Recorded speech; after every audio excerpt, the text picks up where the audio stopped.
நல்ல சமாரியன் இயேசு என்னை தேடி வந்தாரே. நல்ல சமாரியன் இயேசு என்னை தேடி வந்தாரே.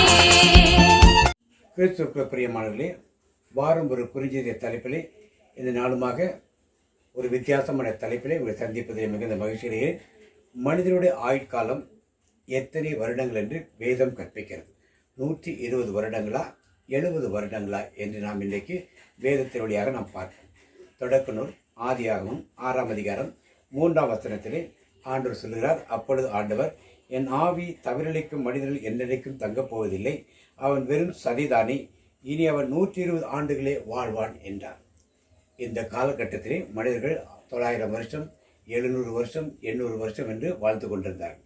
ஆண்டவர் நோவாவின் காலத்திற்கு சற்று முன்பு ஆயுட்காலத்தை 120 ஆண்டுகளாக குறைத்து வைக்கிறார். இதைத்தான் நாம் மீண்டுமாக மோசேயினுடைய வழியிலே மோசே மரிக்கும் பொழுது அவருக்கு மோசேக்கு வயது 120 இருந்தது என்பதை இணைச்சட்ட நூல் உபாகமம் 34ஆம் அதிகாரம் 17ஆம் வசனத்திலே, மோசே இறக்கும்போது அவருக்கு வயது 120, அவரது கண்கள் மங்கினதுமில்லை, அவரது வலிமை குறைந்ததுமில்லை. உடல் வலிமை குறையாமல் கண்கள் மங்காமல் 120 வருடங்கள் மோசே இருந்தார். ஆனால் இதே மோசே ஆயுட்காலம் எவ்வளவு என்று அவருடைய திருப்பால் சங்கீதம் 90 அவர் குறிப்பிட்டிருக்கிறார்.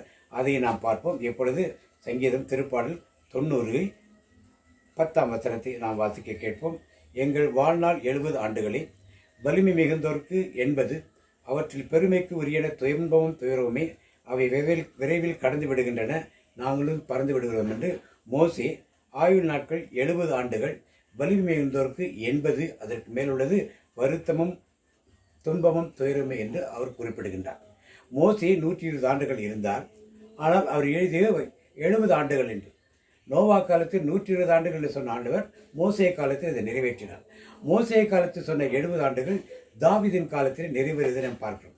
தாவீது ராஜா அரியணை ஏறும் பொழுது அவருக்கு வயது 30. அவர் 40 ஆண்டுகள் ஆட்சி செய்ததாக வேதம் சொல்லுகிறது. அப்போ மொத்தம் 70 ஆண்டுகளிலே அவர் மரித்திருக்கிறார். அப்போ மோசே சொன்ன 70 ஆண்டுகளே தாவீது மரித்திருக்கிறார். அப்போ இன்றைக்கு வாழும் நம்முடைய மனிதர்களுக்கு, நன்றாக திடகாத்திரமாக வாழும் மனிதர்களுக்கு 70 ஆண்டுகள் மகிழ்ச்சியாக இருக்கும். இன்னும் வலிமை அதிக உள்ளவர்களுக்கு 80 ஆண்டுகளாக இருக்கின்ற வேதம் கற்பிக்கிறது. அதற்கு மேலே உள்ளது துன்பமும் துயரமுமாக இருக்கின்றது கற்பிக்கிறது.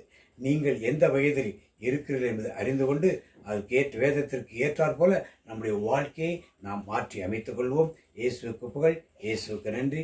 மீண்டும் ஒரு குறுஞ்செய்தியிலே அடுத்த வாரம் உங்களை சந்திப்போம்.